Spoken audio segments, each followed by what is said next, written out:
Hi, my name is ColdBeer, and let's start with Redacted.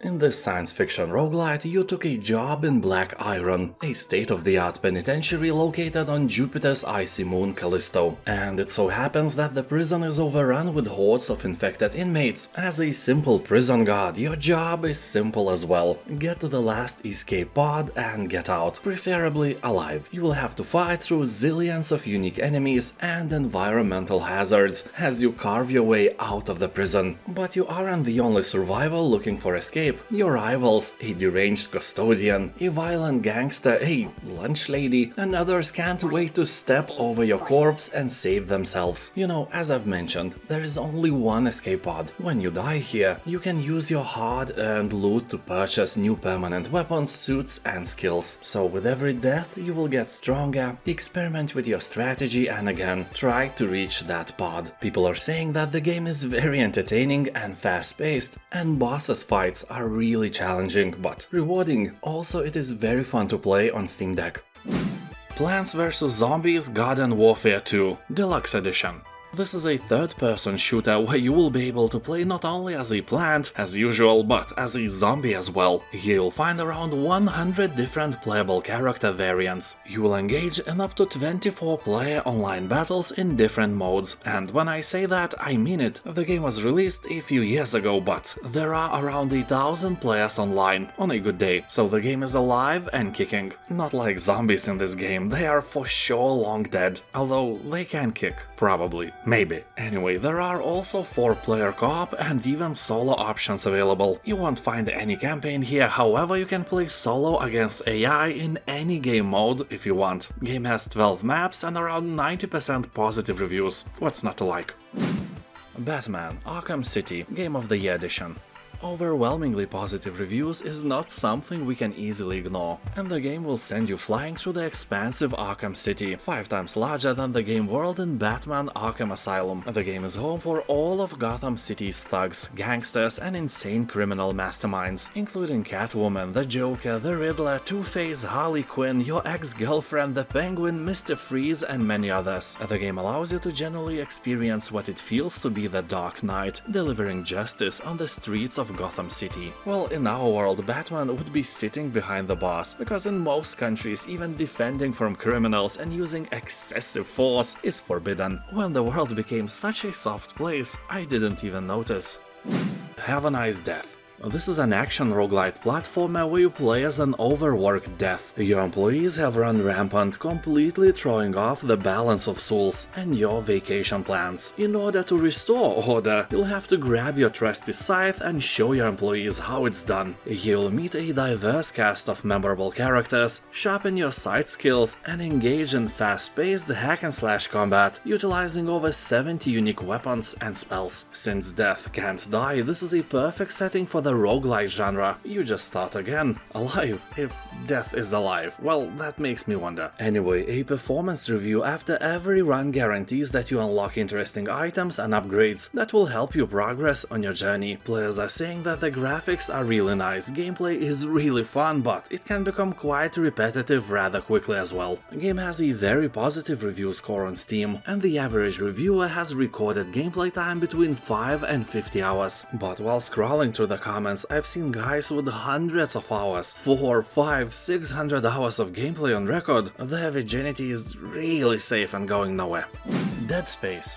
Of course, I'm speaking about the recent remaster of the game, which is a fantastic game just like the original Dead Space, but I can almost assure you that if you played it a long time ago, you won't spot any difference. I completed the first game more than 10 years ago, and when I watched someone play the remastered version, honestly, I couldn't see anything new. Yeah, the graphics now are shiny and beautiful, but it is exactly how I remember the original version. So the remake is a great game on 2 occasions. First, if you want to replay the game, and not because there is a remaster available, but because of the game itself. And second, if you never played it. In that case, I can assure you this is one of the best horror shooter games I ever played. Well, it's more like a thriller with a bunch of jump scares, but the atmosphere is amazing. The surroundings of the space station are made incredibly well, and the necromorphs are really creepy. Be sure that your mental balls are strong and hairy. 10 cold beers out of 10.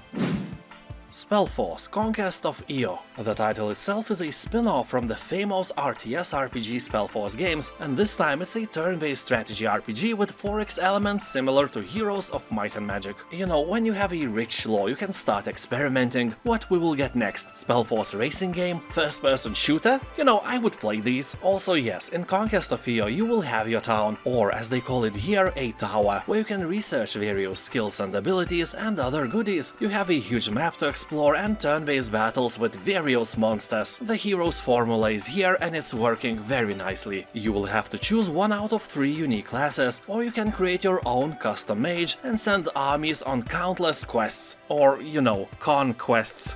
Pun intended. All 3 classes plays differently. For example, if you choose Artificer as your leader, you may create powerful artifacts that make your army stronger. But if you play as Necromancer, then you instead of various glyphs can raise an army of undead warriors and conquer the land with swarms of low-cost units. That makes your army weaker, but you can breed it quicker. That really changes the gameplay and your tactics in general. Tunguska, the Visitation. This is an isometric survival game that brings you to the dangerous Tunguska exclusion zone, where you'll face deadly traps, infectious mutants, bandits, and well-armed rogue military. Game is inspired by the same story as a Stalker, the roadside picnic written by the Strugatsky brothers. Keep in mind that they wrote the story before any serious nuclear accident ever happened, so it's not actually tied to Chernobyl or any other nuclear disaster, just a post-apocalyptic gritty and dark Soviet Union filled with unexplainable horrors. Although you can literally describe a casual Soviet Union without any post-apocalypse with the same words. People in the comments are saying that if you like Stalker or Atom RPG games, it's a no-brainer. Also, it has very positive reviews on Steam. Just keep in mind that despite walls of text, looting and side quests, it is an actual twin-stick shooter, and at first may be difficult to control. Although from my own experience, when you get used to it, everything will be fine. Lost in Random, The Eternal Die. This is a dynamic, real-time action tactical combat game with risk-reward dice mechanics and fast-paced battles. You will unravel a standalone story as the once great ruler of Random on a mission for vengeance and redemption. The game lets you wield an arsenal of, well, only 4 unique weapons and unleash various card-based abilities. Also harness elemental relics and strategically roll your trusted die companion to shift the tide of battle. And as always, this is a roguelite, so even death isn't the actual end. You will return to the Sanctuary to unlock new weapons, buy upgrades, and take on quests from your allies to prepare for your next run. People are saying that the game is a mix of Hades and Binding of Isaac, but a bit less rewarding and easier. The graphic style is gorgeous and the controls are great, and a very positive review score on Steam confirms that the game is dope and may be a delicious spoon of potato salad.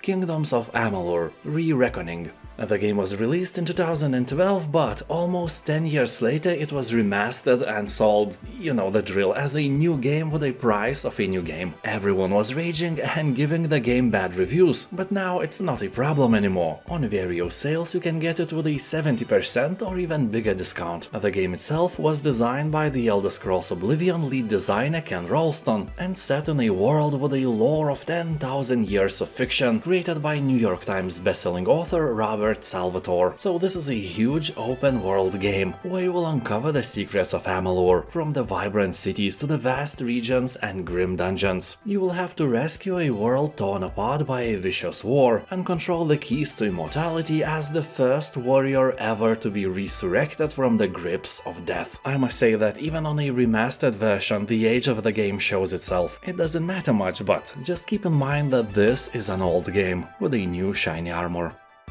Remnant 2.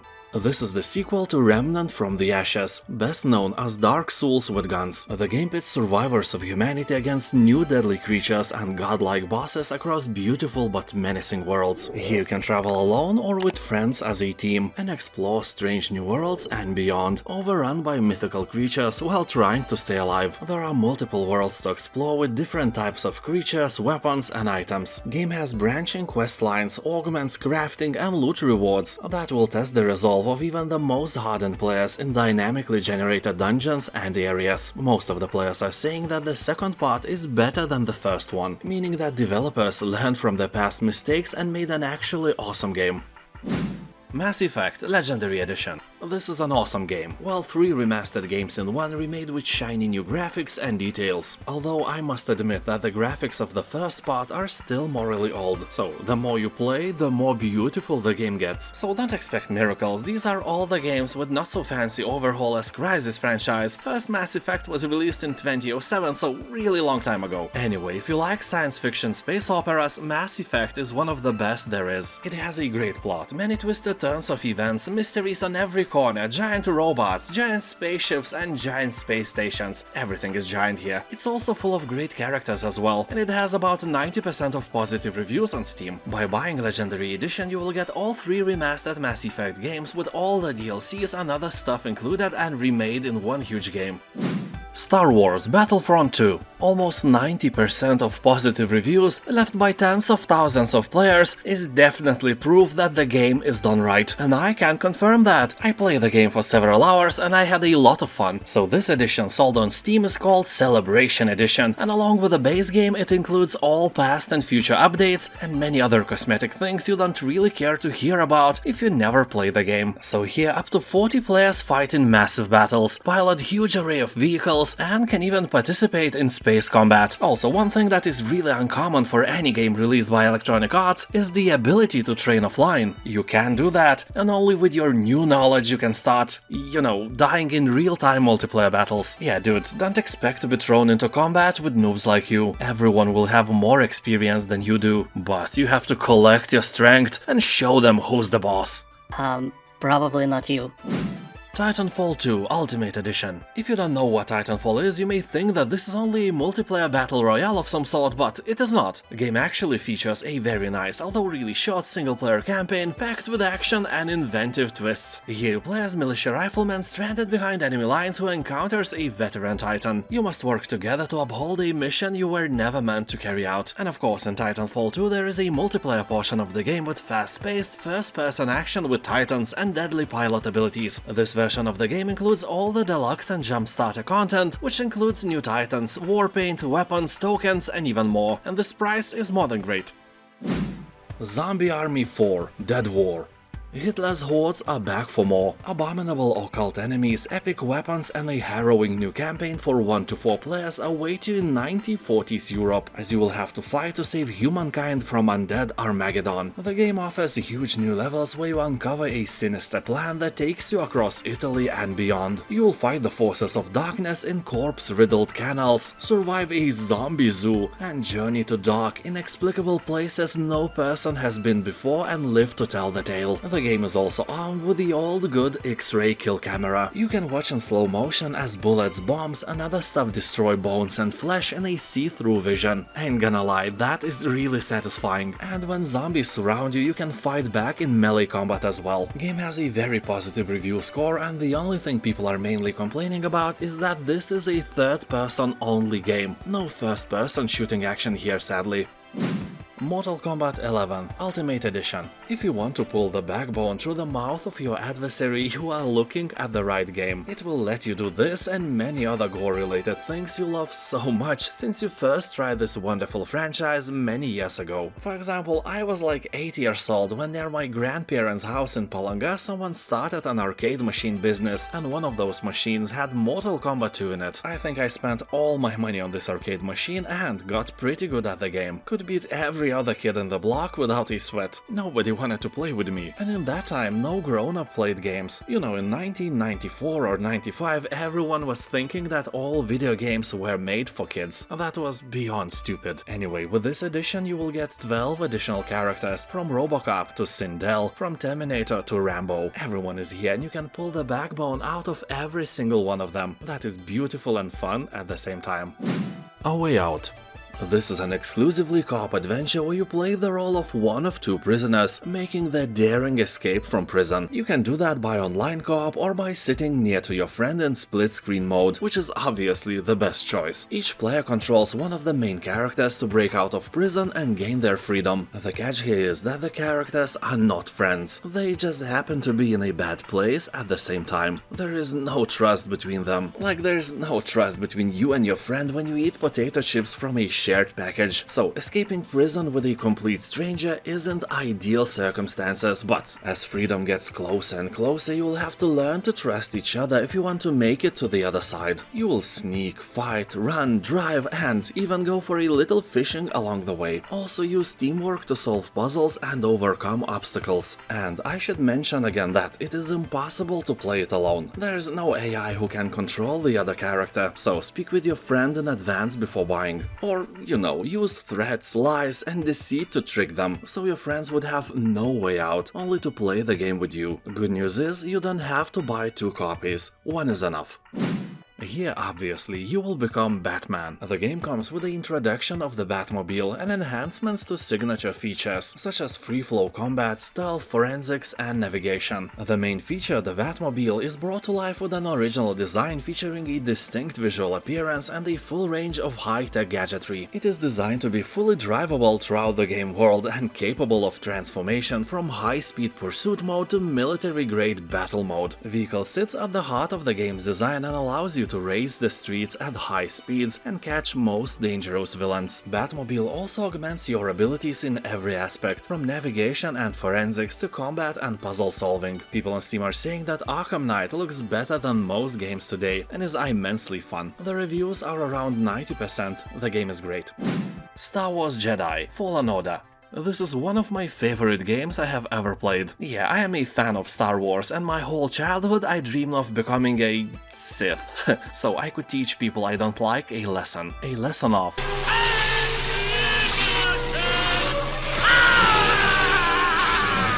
From all Souls-like games, Fallen Order had the most satisfying combat I've seen since the times of the third Witcher, and I probably liked it so much because it reminded me of those sword dances I did as a Geralt. The game started slow, but the more I played, the more powerful I got. You know, skills like running on walls or throwing spinning lightsaber into a bunch of puny enemies are not given to you all at once. At the beginning you suck as a Jedi, even some random rat can kill you if you are not careful enough. So I died a lot. But later I became a real combat god because I discovered a story mode difficulty. Yeah, this is a Souls-like game even noobs like me can enjoy. SpellForce 3 Fallen God. Well, most strategy and RPG fans know SpellForce games, but it seems that this one is somehow forgotten, and it is a beautiful game. It is an absolutely standalone title. You don't need to play or even know anything about SpellForce at all to enjoy it. The stories are absolutely separated, just like you and your ex right now. I would say that Fallen God is a hybrid between Warcraft 3 and party-based real-time RPGs. You will be traveling around extremely huge maps with your heroes, and from time to time you will have to build a base and attack unsuspecting enemies, pillage their puny villages and eat their children. Well, maybe not the latter, but who knows, some of your heroes look pretty ravenous to be honest. Titan Quest 2. In the second part of the game, you will return to the classic mythology-inspired setting and slay legendary monsters as you journey across ancient Greece. I promise you, it was just like that back in the days. Monsters on every corner, everywhere you go. Every Greek can confirm that in the comments. Anyway, here Nemesis, goddess of retribution, is out of control. She's corrupting the threads of fate and condemning all those who oppose her to eternal punishment, including you, because she's awesome and she needs no other reason. But for you that reason is not good enough, so you'll have to take up your weapon and face some of the most powerful forces in Greek mythology in order to stop Nemesis, free those she's punished, and weave your own epic tale by, you know, enslaving everyone yourself. It's a Greek myth after all. Well, I mean enslaving those who are still alive after you hack and slash through this beautiful world. So, like 2 people I guess. The game is super beautiful and actually fun to play. People on Steam are praising the gameplay, but of course keep in mind that it is still in early access, so you may encounter some nasty glitches along the way. Coral Island.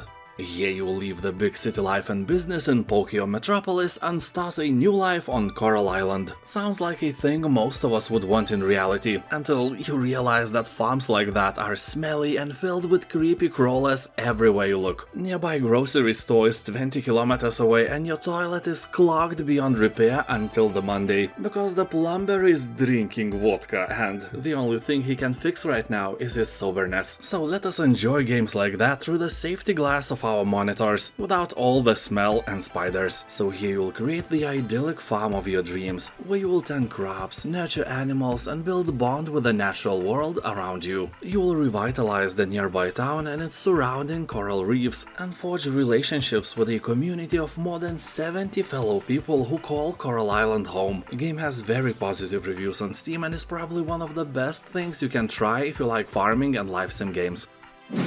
Jagged Alliance 3. In the sequel of the legendary tactical strategy turn-based franchise, you can select from a huge cast of mercenaries, all with their own unique personalities, quirks and backstories. Then go out and explore the land as you meet new people, earn money, grow your team and ultimately make your own decisions that will decide the country's fate. Here you will also find a campaign that you can play alone or with friends in online co-op mode, control territory, train the locals, command multiple parties and defend against enemy forces in an alive and active world. You can customize your weaponry and even decide on the fate of the country in an open RPG structure. Honestly, I was really skeptical about the game's quality before the release, because sequels like that, especially after so many years, tend to flop, while most of them actually fail to live up to the expectations. And Jagged Alliance 3 wasn't anything like that. A very positive review score left by thousands of people proves that without a sweat. Cyberpunk 2077. This is undoubtedly one of the greatest single-player RPG games ever made. It had a rough start, but that is in the past and I can finally skip talking about it. Here you'll dive into an adventure in a sprawling megalopolis of Night City. You will have to take on the role of a cyberpunk mercenary who has to do everything and a bit more to survive. The game has one of the coolest single-player campaigns and is a must-play for every gamer. Although remember that this is an RPG and also a first-person shooter, so the logic does not always work. You know, the same bullet does more damage when you have more experience. That makes no sense, but hey, it's a game. Just like in Fallout or GTA games, you will take on random jobs, build a reputation and unlock various upgrades. The relationships you forge and the choices you make will shape the story and the world around you. The game is massive and it has Keanu Reeves in it, so in general this is a wet dream of anyone who likes single-player RPG games, but it also has some really annoying flaws as well. Despite being set in a GTA-like world, here you cannot fly. I see a lot of comments that say something like, "Whatever, I don't need to fly." Yeah, but I do. That is a real downgrade and annoys me very much. Anyway, the campaign is more than awesome, 11 cold beers out of 10. Thronebreaker, The Witcher Tales. This is a single-player RPG set in the world of The Witcher that combines narrative-driven exploration with unique puzzles and card battle mechanics. Well, some sort of a mishmash of different things, but so is potato salad, so expect the best. The game spins a truly regal tale of Meve, a war veteran and queen of two northern realms, Lyria and Rivia. Facing an imminent invasion from Nilfgaard, she is forced once again to enter the warpath and set out on a dark journey of destruction and revenge. Well, honestly, if Nilfgaard changed the N in this name to M, they can invade anyone anytime they want. Just saying, nobody would resist. People are saying that the writing here is amazing, although the game itself is so unusual that sometimes it may be hard to really get into the gameplay. But don't let that discourage you, the review score is over the roof and most players who bought the game are recommending it for you. And so do I. Show those Milfgaardians who's the boss. Atomfall. The studio behind legendary Sniper Elite and Aliens vs Predator games decided to develop a survival action game inspired by real-life events. Atomfall is set 5 years after the Windscale nuclear disaster in northern England. Yeah, like most of us, I have never heard of it. So, long story short, in 1957 one of the nuclear reactors of Windscale site, that wasn't a power plant but a part of the British atomic bomb project and produced weapons-grade plutonium, caught fire. So in the aftermath, a huge chunk of the country was affected by radiation and around 200 unlucky people died of cancer. So that's the real story. In the game you will explore the fictional quarantine zone around the aforementioned Windscale. You will scavenge, craft, barter, fight and talk your way through a British countryside filled with bizarre characters, mysticism, cults and rogue government agencies. People are saying that this is Stalker, Fallout, Bioshock and Prey in one. Sounds good to me. The Saboteur. A bit older game, but worthy of your attention without a doubt. The plot is set in an open-world Paris. You can climb the Eiffel Tower, snipe from Notre Dame Cathedral, and brawl on the Champs-Élysées as you sabotage your enemies. You will have to fight, climb, and prowl through the dark alleys, rooftops, burlesque houses, and seedy streets. Motivated by retribution and armed with tactics of sabotage, you will blow up zeppelins, derail trains, implode bridges, destroy armored tanks, and level enemy facilities in the name of vengeance in Nazi-occupied Europe. Here, being the Saboteur is all about attacking while staying unnoticed. You will get your mission intel at underground clubs and cabarets, eliminate your adversaries with stealth attacks, disguise, distractions, and explosives. Also master a variety of weapons, automobiles, and skills to sabotage enemy operations. It's a fantastic game, absolute cult classic, and a must-play for every action fan. And now thank you for watching, have a nice day, and I'll see you next time. Also subscribe, yes! Bye! Subscribe to